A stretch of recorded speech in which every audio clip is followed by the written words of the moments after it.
3rd, 2020. This time I call the City Council, City of Grantville, into a rescheduled meeting. Ms. Hines, if you would, lead us in the invocation. If we could stand for that and remain standing for the pledge. Let us pray. Our Father, art in heaven, Father God, we come again at this appointed time, in this appointed place. We come in Jesus' name. And Father, we come to say thank you for being our good shepherd, great, grand, and wonderful. Thank you for being our resurrection and our life. Thank you for being our hope for today and tomorrow and for years to come.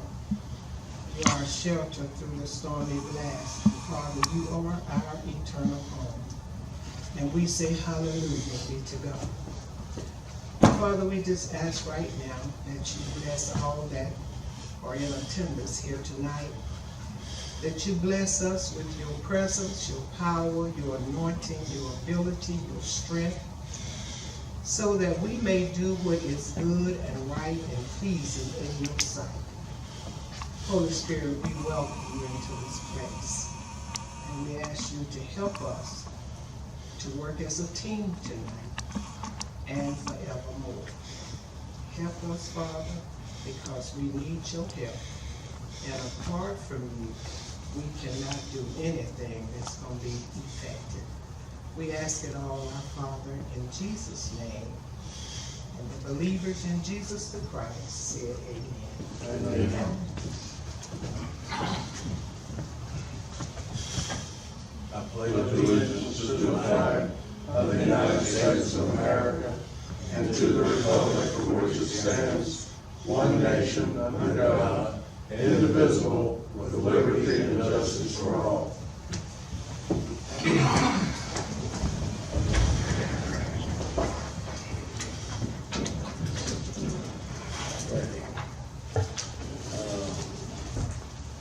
First order of business would be to approve the agenda. Do I have a motion to approve the agenda?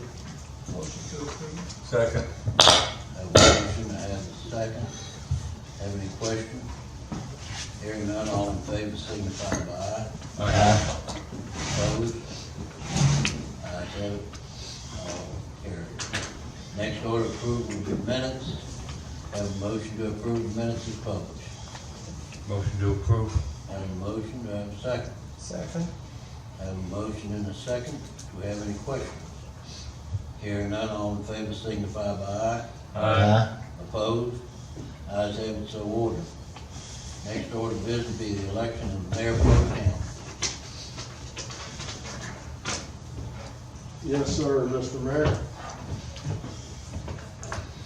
I will hand out little slips of paper and would ask each council member and the mayor to put their selection on the piece of paper.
Councilmember Hines is the mayor pro tem for 2020 calendar year.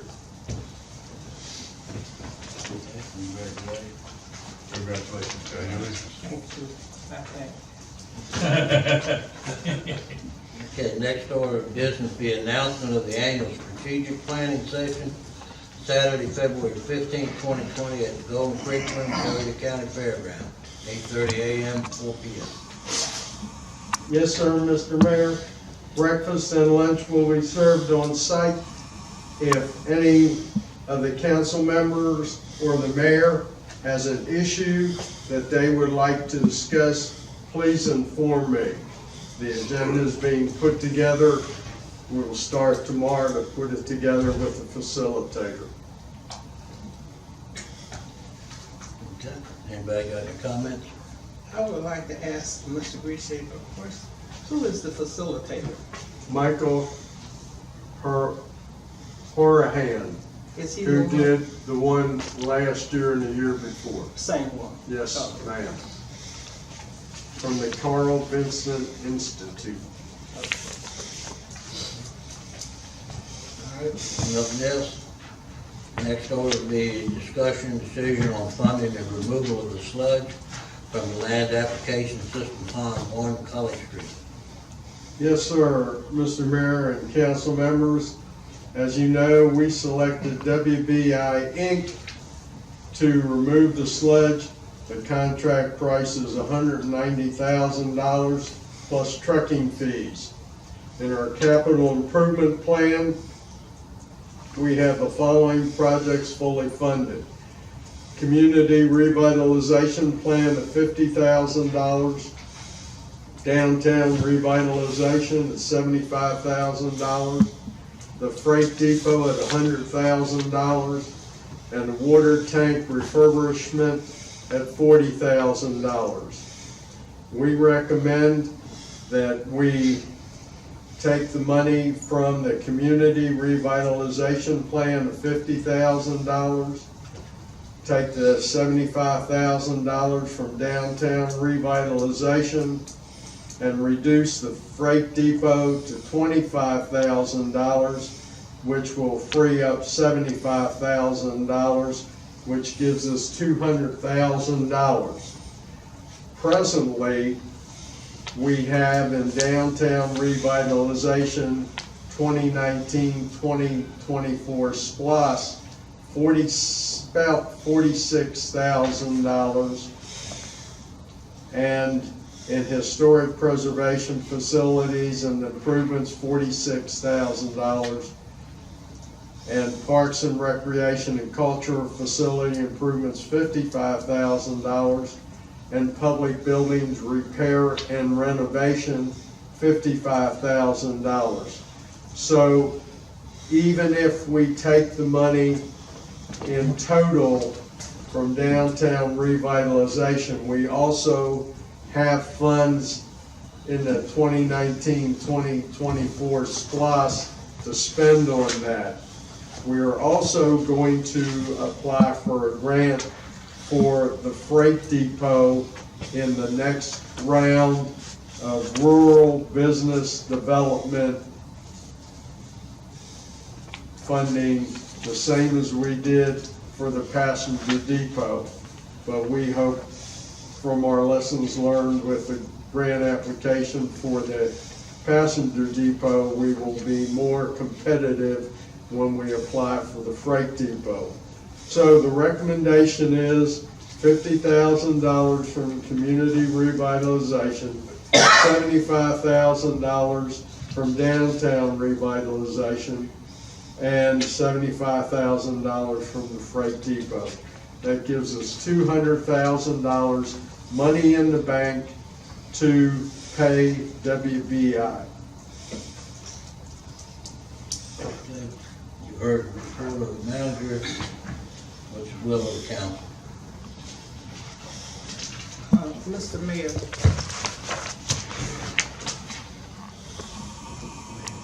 Sorry, I'm sorry.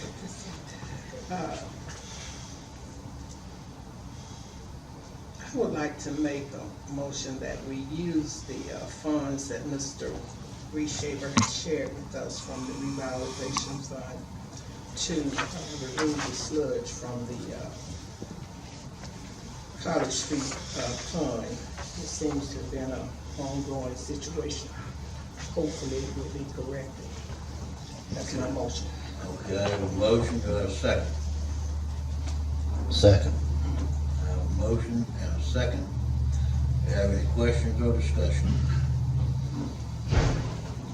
Question is, Mr. Mayor, my question would be, are we spending SPOS money to rectify a maintenance situation? Or is this actually an approved project? It's a capital project, sir. I have a hard time wrapping my arms around that. Well, as we discussed it with the auditor, and I believe the city attorney concurs, it is a capital project. Facilities, wastewater management are capital outlays. They fit within the categories of the 2013-2018 SPOS referendum. But what we've been talking about is the 2019 to 2024 SPOS referendum. Does it comply with the regulations within that? Yes, sir. Okay. Thank you, Mr. Mayor. Anybody else? I do. Would it be an option or benefit the entire, you know, I hate that we're having to take money out of things to do something else, but it is what it is. But if we took a percentage of every one of them, would we be better off, or would we leave some of them dry? Like public buildings, maintenance and renovation. You know, we could get by without renovating an operating public building. Sure, we've got to maintain them, but it was just food for thought. I know we have to fix the sludge. We have to address this problem, and I'm all for it.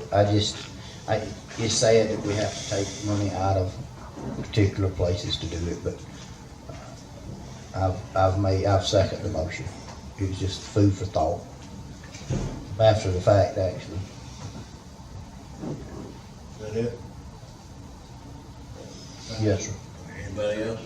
Well, I just want to say I'm disappointed that spending money downtown has no priority with this council. I don't remember, obviously, the passenger train depot has been dolled up real nice, but again, the sidewalks are terrible downtown, and it's just not a priority to anybody but me. And you can certainly say, well, Jim Sells owns buildings downtown, and yes, I do, and there's a reason. Downtown's important, and it's important to me, and it's important to the citizens who go to the pharmacy, the restaurant, the beauty salon, the 2 restaurants.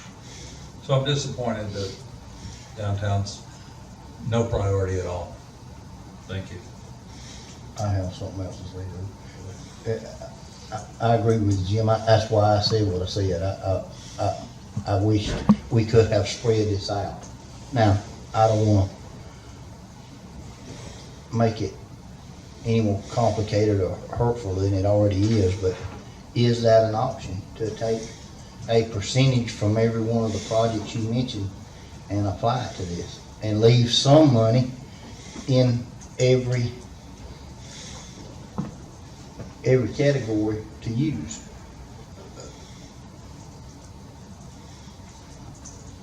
Well, the projects that I mentioned out of the 2013-2018 SPOS referendum are fully funded.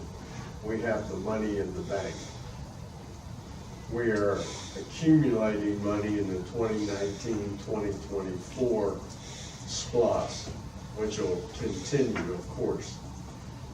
One of the topics, and one of the main topics of our strategic planning session, is going to be downtown revitalization. And yes, when you talk about taking a percentage of money, I take you're talking about 2019-2024 SPOS, which, yes, we could but we don't have all the $190,000 in the bank. The projects that I mentioned have the 190,000 plus trucking fees in the bank. And right now, we do not have a plan for downtown revitalization, which is what I'm hoping will come out of the strategic planning session on February the 15th. We will have a plan for downtown revitalization wherein we can use monies from the 2019-2024 SPLOST referendum to fund that. But downtown revitalization will be a series of events. It will not be one big capital project as our sludge removal is.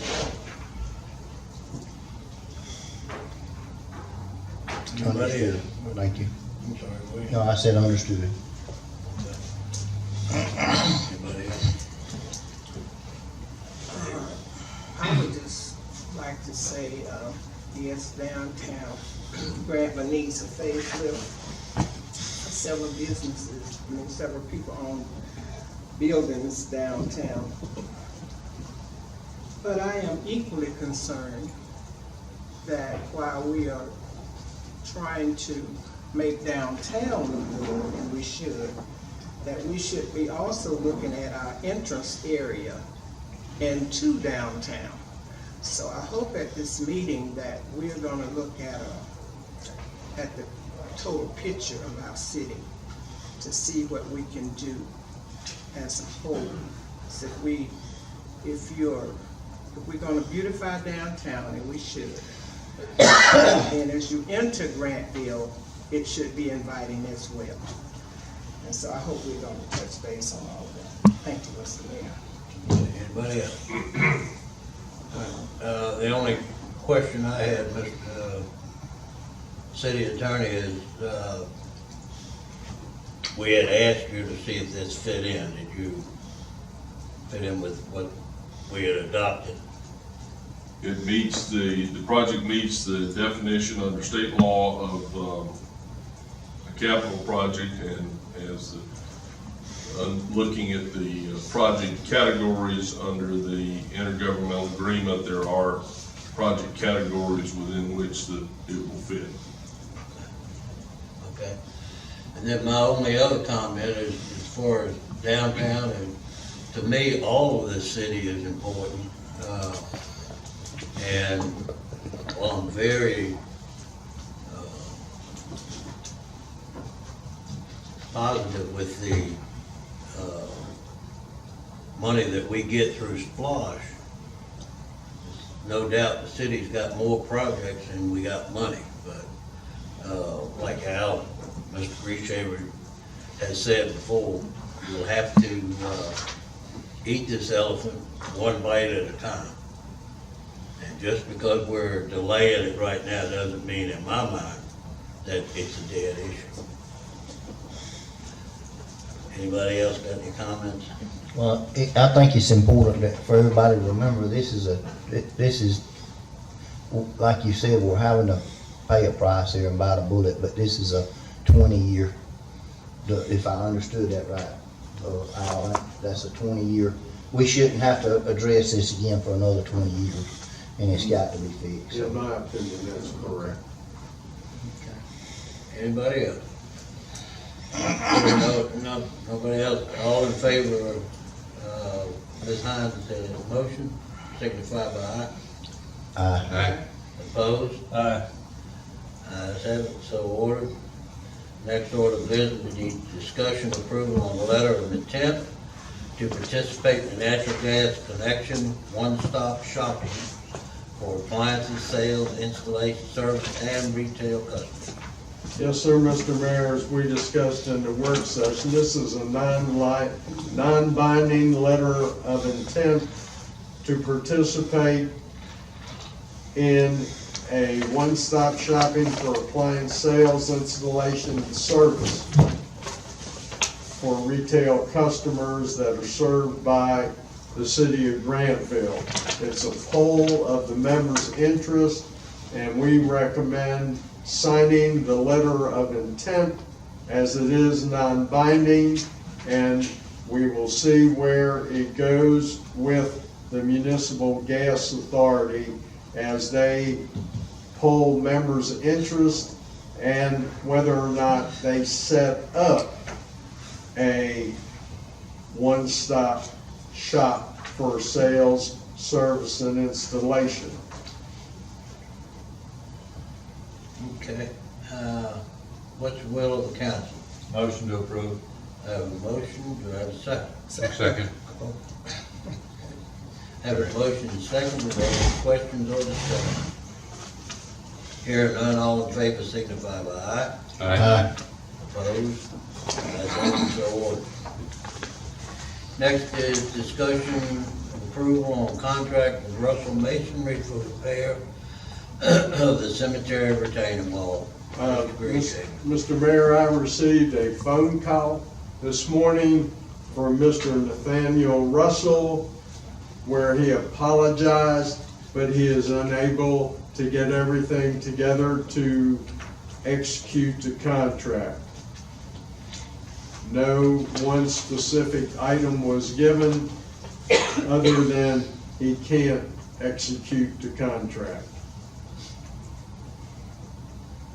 I will continue to talk to Mr. Russell, but at this time, no action need be taken. Okay. All right, next item is discussion decision on the schematic design of Passanger Depot. Yes, sir. Mr. Kyle Campbell, Preservation South, who was awarded the contract for the interior design of the Passenger Depot, is with us tonight and ready to present the schematic design of the Passenger Depot. Good evening. Good evening. Y'all just give me 1 second. Turn this. A vision of what Passanger Depot could look like moving forward. When we get y'all's blessing on the direction we're going before we move to creating construction documents for the city to put out to bid. Quick background. Remember a couple years ago we finished the exterior work on the Passanger Depot. Seemed to have gotten good feedback on where we got to with that. As part of that, we removed some of the interior to see how much of the historic fabric remained on the interior of the building. We have quite a bit of the beadboard walls and ceiling still in place. A good amount of the trim from the original construction of the building. There are sadly some areas that had some pretty inappropriate alterations over time, cutting through wires, etc. This has been turned into offices and dropped ceilings, and a lot of alterations. But the bones were good and still there. So what we try to do is come up with a concept that meets the needs we were given to find a place for a visitor center, as well as a place for the history room to be moved to, as well as provide room for community functions, meetings, and for the building to be part of downtown events, etc. on Main Street. So in doing that, we want to try to maintain as much of the historic feel of the building as possible while being very conscious of the budget. So one of those things is to not fight with the building that we have. So this is basically the layout as we see it today. There was a wall removed at some point in the red area between one of the waiting rooms and the former luggage storage bay. The two black lines represent the railway line, just to give you some orientation. So we've made allowances to recreate a period appropriate waiting room. Hopefully we can capitalize on some of the movies and TV shows and things that are being filmed in the area by providing a historically accurate space. utilizing the former ticket office for visitor center, and then utilizing the large space in the back for meetings, public functions, and also a place to display the items from the community, the history room. We also have to, obviously provide ADA accessible restrooms, so that's the green box down there, that's the formal restroom area, so we already have plumbing in that location, so we've taken what had been 2 individual stalls and combined it in order to create a ADA restroom for space for wheelchairs to move around, as well as providing storage and janitorial space in the purple room there. So in this, we're not changing anything structurally about the building. We haven't added walls or removed any walls, so that helps us to keep those costs down. As part of that, we'd obviously be addressing the significant amounts of interior trim that need to be recreated. So on the left, you can see a window that still has its trim and corner blocks, and on the right, you see 2 windows that the trim is missing. It's that dark area. There's also a chair rail that runs throughout the building. That's that dark line you see at the bottom of the chair rail height of the window. There is currently no lighting in the building, and so we want to try to address that in a way that is functional for today's needs, but also looks historically appropriate. So there's a number of historically appropriate fixtures that are not very expensive.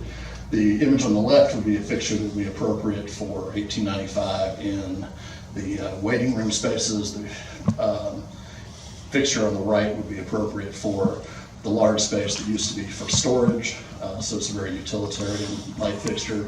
Again, these are readily available. There's nothing special order about them, and we can also utilize LED Edison bulbs to create, again, a historic look while also being energy efficient. And if you have questions on any of these slides, please feel free to stop me. Another issue that we have to address is the building has no working HVAC system. They had put in a system when it was office space using ductwork suspended from the ceiling above a drop ceiling. That obviously is not a look that we want to continue. So we have a huge attic space, so we'd be relocating HVAC service to the attic and then utilizing some, again, readily available metal grills to try to create a historic look without, while also providing the HVAC needs. Yes, sir. Just to make sure I understand what you're saying, above, what we see here, the ceiling above the ducting. Yes. You're saying there's attic above that ceiling. Right, yes. So that the ceiling height that you see there above that ductwork is roughly at the same height where the ridge or the roof changes pitch. So you have the long overhangs and then it goes up very sharply. So that line where the roof breaks is roughly at that ceiling height. So all that upper area is actually attic. It's about 12 feet tall, so we have plenty of space to run ductwork all the way the length of the building, as well as push the HVAC unit up there to get it out of the way and free up space. How high is that? Up to the, yeah, so the ceilings in the Passanger Depot are 12 feet high.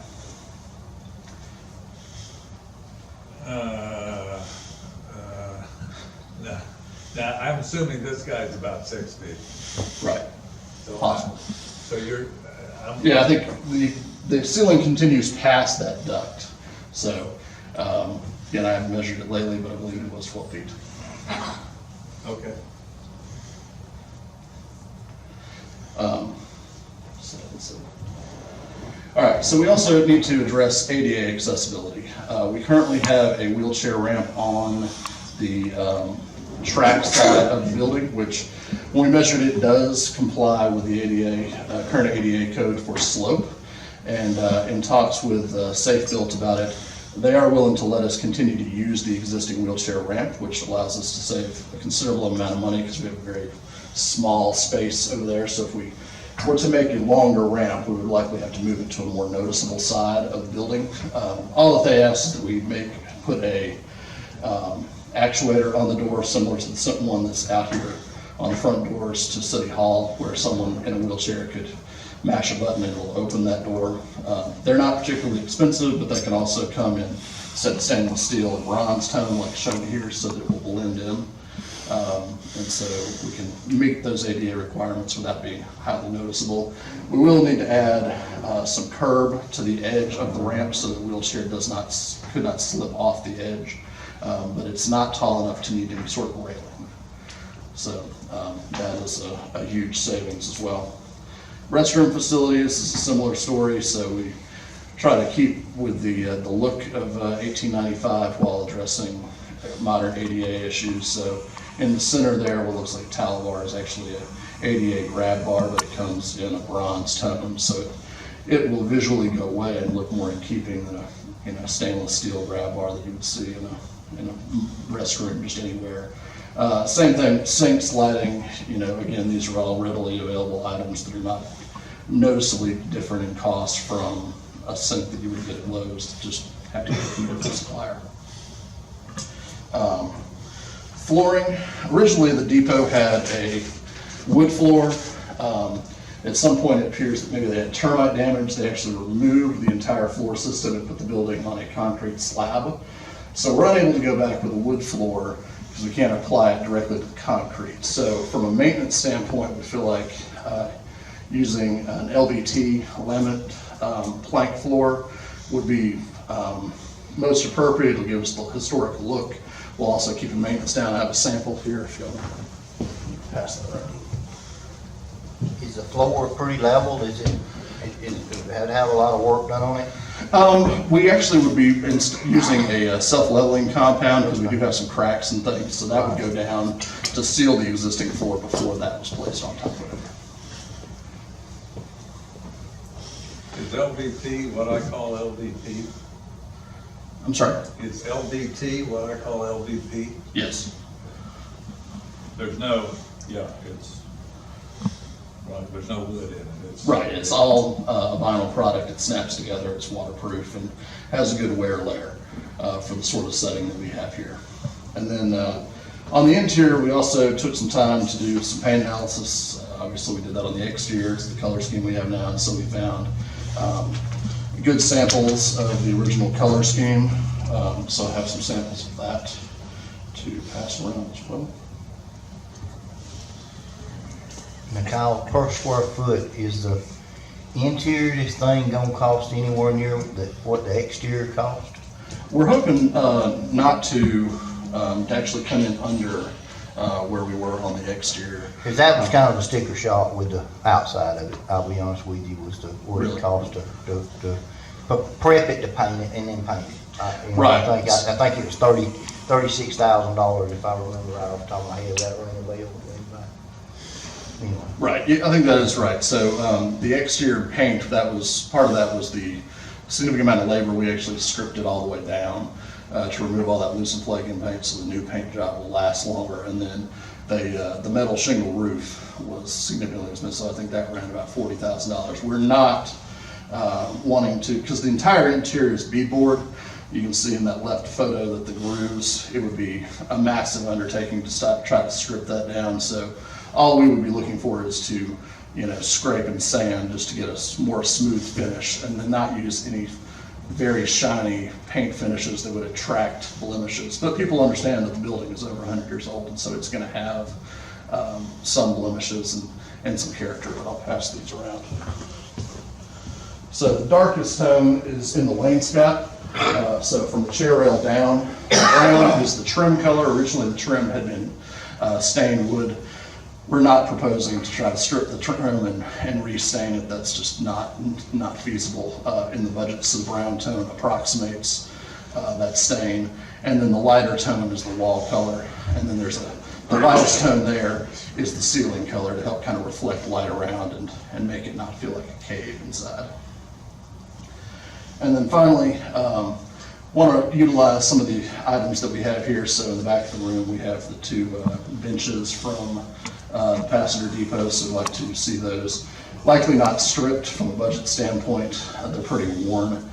Just repaint them in that same brown of trim color and place back in the waiting room space. And then there were originally 3 wood stoves in the building. Only in that waiting room find a salvage wood stove to put back in there to provide the look that's historically appropriate. You can find those stoves for $200, so they're not a massive expense. And obviously, they will not be operable. So that's the concept that I would like to work towards, and I'd just like to get y'all's feedback.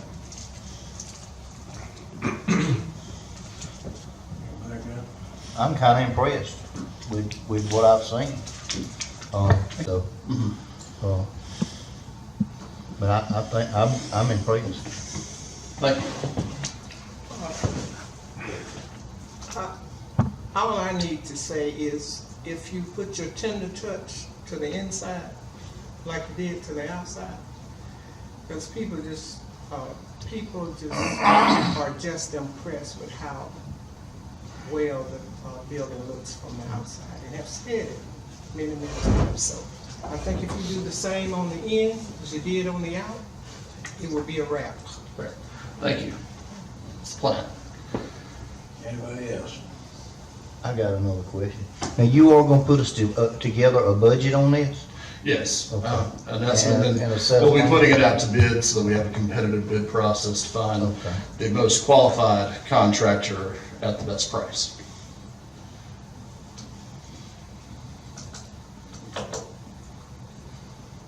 Anybody else? Thank you, Kyle.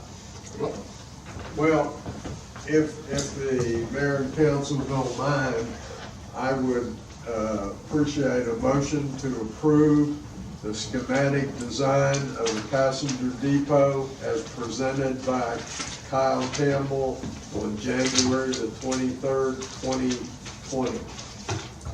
Mr. Mayor, Yes, ma'am. I make the motion. I have a motion. Do I have a second? Second. I have a motion and a second. We have any other discussions or comments? I do have a question. After, we're approving the schematics here, but after a budget is put together, we'll be able to make a decision on that too. Correct. Okay. Any other questions? All in favor of the motion signify by aye. Aye. Opposed? Ayes have it, so ordered. Thank y'all. Kyle. Appreciate it.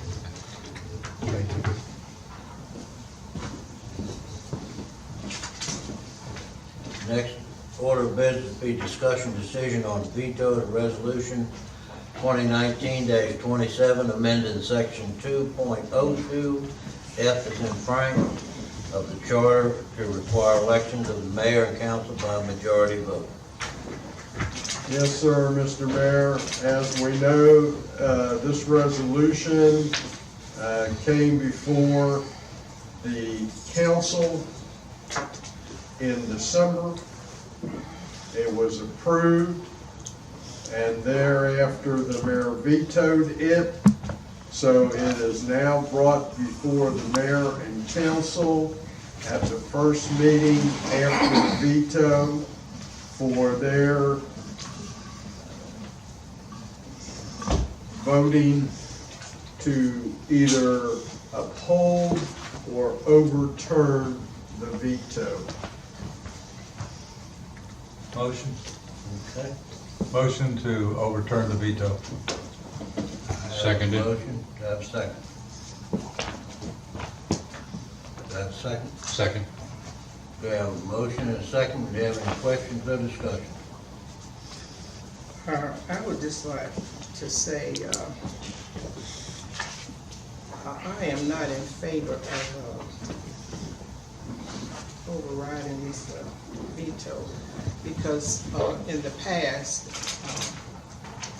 the way we have voted have worked well for the city. So I'm opposed to vetoing this, overriding this veto. Anybody else? Okay, my comments are, is I vetoed it because, as Ms. Hines said, it is working. I'm concerned with the fact that this is gonna add, if we have to have runoffs, and looking back at some of the past elections, where you have a federal election or a state election in connection with the city election, where they have had to have runoffs,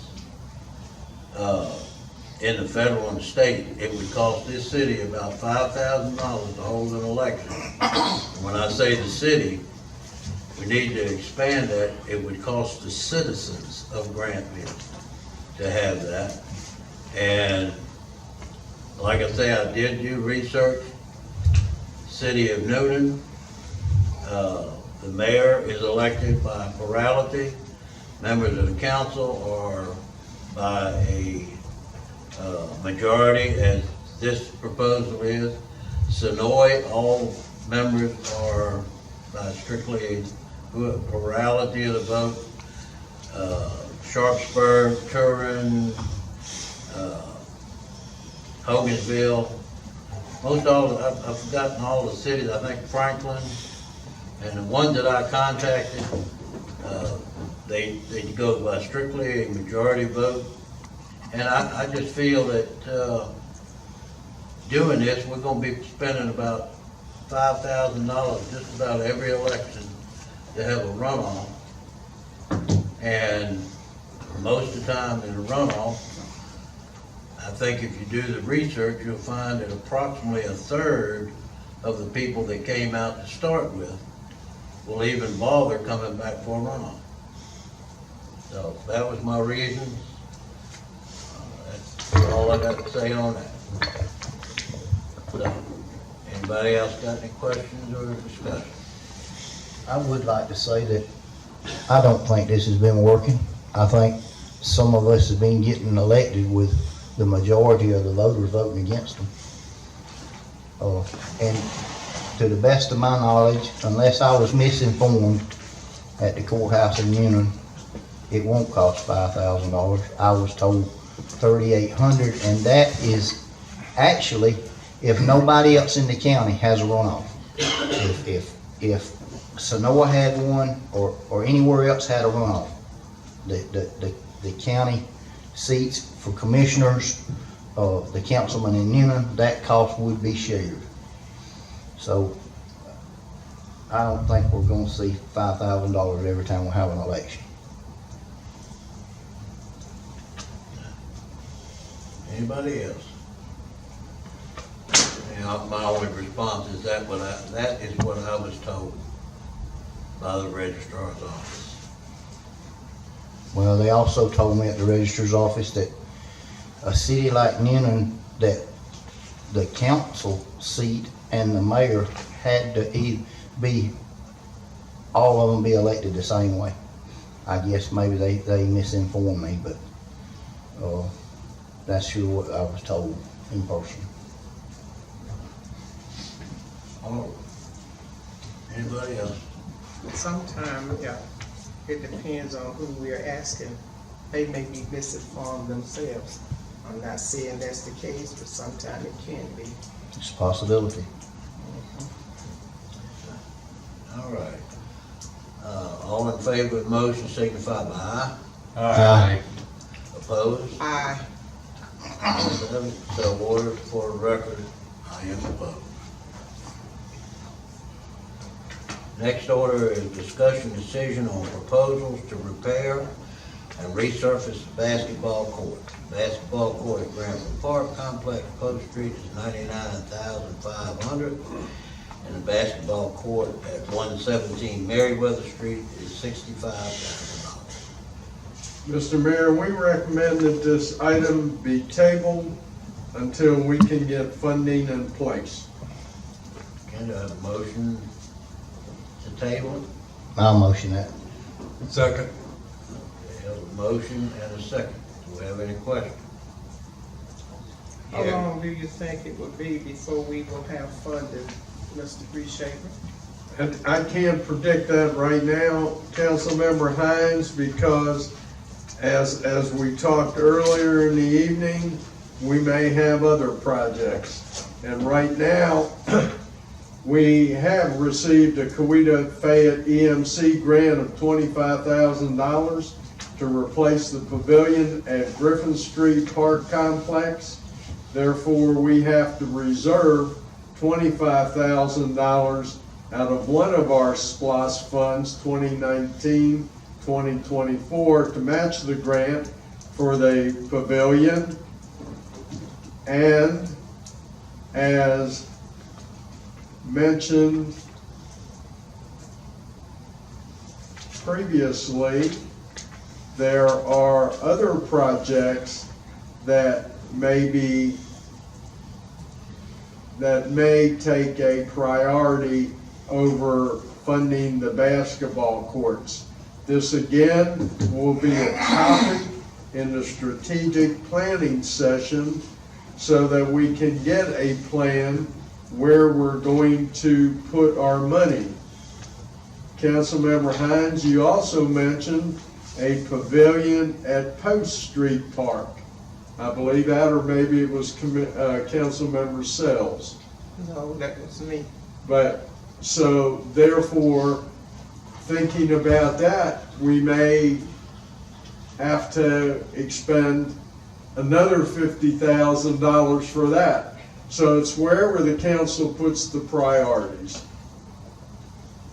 Well, I'm in accord with, as I forestated at the work session, whoever was instrumental in getting the 25,000. That's good. But Post Street, Griffin Street we have a pavilion at Griffin Street that, in my opinion, could be enlarged. But Post Street does not have a pavilion at all. So I think we need to, because we have citizens that visit both parks, I hope we can come up with a solution to this at this meeting on the 15th. Anybody else?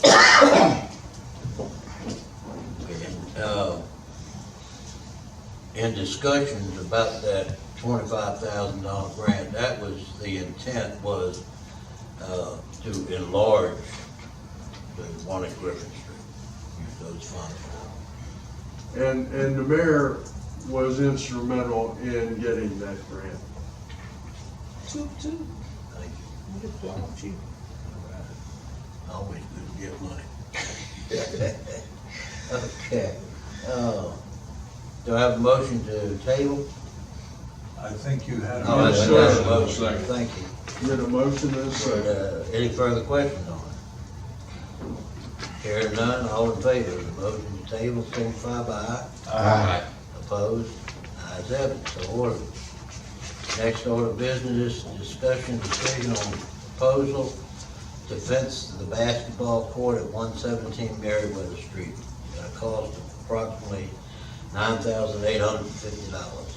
Yes, sir, Mr. Mayor. Again, we recommend this be tabled till we work out at our strategic planning session about the basketball courts and the pavilions and put a plan into place, because if we put the fence up and then we do the basketball court, we may be removing the fence for the construction of the basketball court. So we recommend it be tabled. Motion to table. Have a motion to table, do I have a second? Second. Have a motion and a second. Do we have any questions or further discussion? Hearing none, all in favor signify by aye. Aye. Opposed? No. Ayes have it, so ordered. Next order of business, discussion decision on ad hoc budget committee. Yes, sir, Mr. Mayor. As we discussed at the work session, we're gradually filling out our ad hoc budget committee. We have Councilmember Hines, and so far, we have 3 residents, Mary Elder, Connie Warren, and Selma Cody, that expressed an interest in it. So we still have to recruit 2 more residents and 1 more council member. we will bring this back for our work session on February the 10th. If anybody has any additional recommendations. Okay.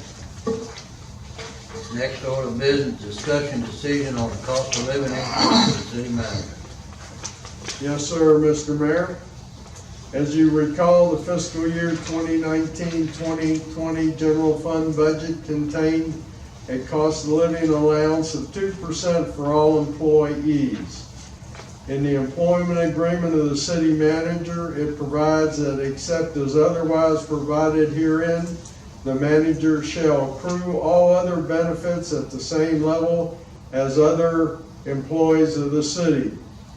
However, in section 6 of the employment contract, it also says the manager may be provided with additional and further compensation above the base salary as may be voted by the city council from time to time based upon its annual performance evaluation and review of the manager, but such addition or further annual compensation shall not be less than the average across the board increase granted to other city employees. Therefore, although fiscal year 2019-2020 budget was adopted by a majority of the city council, the city manager, with an abundance of caution, requests that a vote be taken on the 2% COLA increase retroactive to October the 1st, 2019 for the city manager. Motion. Okay, Motion to approve the 2% increase for the city manager that was given to all other employees. I have a motion, do I have a second? Second. I have a motion and a second. You, Al, or you, Mark? No. I have a motion and a second. Do we have any questions or discussion? Yes, how much money are we speaking of? 2% of my salary. I don't know the dollar figure of that, ma'am, but that's what it is. It's been budgeted. Anything further? Anybody else? Hearing no further questions, all in favor of the motion signify by aye. Aye. Opposed? Ayes have it, so ordered. Next order of business be second reading of ordinance number 2019-13 to amend section 38-1B as in boy of the code of ordinances to employ the services of a rating specialist not less than every 5 years to study and review the rates then in effect and suggest changes. Yes, sir, Mr. Mayor. The first reading was in December. Right now, the rating specialist has to be done on each utility annually. That costs us approximately $8,000, can go up to $12,000. And we recommend that we do it once every 5 years because as we did with the electric rates, we set them for 5 years to employ a rating specialist next year to look at them again is an exercise in futility and just makes a burden upon the taxpayers for an unnecessary act. The same with water and sewer rates and gas. Normally, when we look at the rates in a table, we can look at the margin and determine whether or not a rate increase is appropriate. We have not had any rate increases other than the electric rate increase since 2017. So we recommend approval of this as a cost-saving measure for the taxpayers of the city of Grantville. Okay, you heard the report of the manager. Do I have a motion? I'll make a motion that we accept it. Second. Have a motion and a second. Do you have any questions or discussion? Hearing none, all in favor signify by aye. Aye. Opposed? Ayes have it. So ordered. For the record, I am opposed to the 5 years. I understand the cost, but I think doing it annually would give us a truer picture of what we need to do to finance the costs, and would hopefully avoid having to put a large burden on the citizens to pay because we didn't pay a little each year rather than wait. Anyway, Well, Mr. Mayor, I'll point out that this doesn't stop us from doing it annually. It just doesn't require us to do it annually. I understand that. Okay, all in favor signify by aye. Aye. Opposed? Ayes have it, so ordered. Next order of business, second reading of ordinance number 2019-14 to amend section 3.03 of the charter. Yes, sir, Mr. Mayor, as discussed at the work session, this puts a chain of command in effect.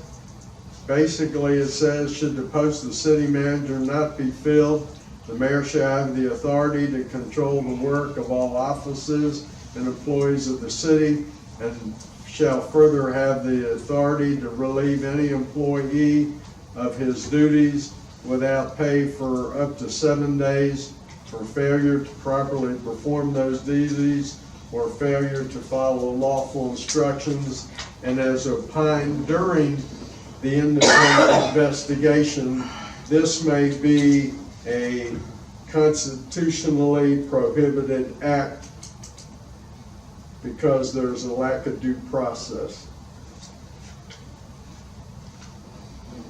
Motion. Okay, Motion to approve. okay, I have a motion, do I have a second? Seconded. I have a motion and a second, do you have any questions or discussion? I have a comment, Mr. Mayor. On this section, well, for all of the changes to the charter. As I've said, sound like a song with 20 verses. As I've said previously, I believe that we should have, this would have been a good time to discuss all of this at this strategy planning session that we're having, so that our citizen, whoever is present, that our citizen will be able to have give some insight and input. So I'm not in favor of any of the charter changes at this time, because in my humble opinion, it has not been handled properly. I've got a comment. Can I Right make a now, comment though? With that being said, I think that would be a good time to address the 3 that we didn't approve before, because we'll have some great minds there. We'll have some great municipal minds at this thing, and I'd like for them to have some input in how our cities compared to other cities, the way their charter's written. I think that we could discuss even more of this at that meeting. Okay, anybody else? yes. I'm a firm believer that the citizen who voted us in, I'm concerned about everyone's opinion. Everybody's entitled to one, but I'm truly concerned about our citizen in Granby who took the time to vote us in, that we need to hear what they have to say concerning all of this. Now, outside opinions can be good, very rewarding, but I want to hear what our citizen, how they feel, if it's just one. Anybody else? All right, all in favor of the motion signify by aye. Aye. Opposed? Ayes have it, so ordered. For the record, I am opposed. Second reading of ordinance number 2019-15 to add a new paragraph to the charter, section 3.04. Yes, sir, Mr. Mayor. This would add a new paragraph under the city manager's duties. It would say the city manager shall notify the mayor and city council as soon as feasible of all work being performed on city property, save for ordinary repair and maintenance activities, identifying who is performing the work and the funding source for each work. This again was a recommendation out of the independent investigation of the cemetery retaining wall. Motion. Okay, Motion to approve. I have a motion, do I have a second? Second. Have a motion and a second, do we have any questions or discussion? Hearing none, all in favor signify by aye. Opposed? Aye. Ayes have it, so ordered. For the record, I am opposed. Next order of business, second reading of ordinance 2019-16 to amend section 3.8 of the charter. Again, Mr. Mayor, this came about from the independent investigation. Basically, it says all employees serve at will and may be removed from office at any time by the city manager if the post is filled, or otherwise by the mayor and city council unless otherwise provided by ordinance. Motion. Have a motion. Motion to approve. Okay, I have a motion, do I have a second? Second. I have a motion and a second, do we have any discussion? Hearing none, all in favor signify by aye. Opposed? Aye. Ayes have it, so ordered. Again, for the record, I am opposed to adopting that. And I just want to say, with regard to all of them, I think that this is constitutes an attempt to change the form of government of this city.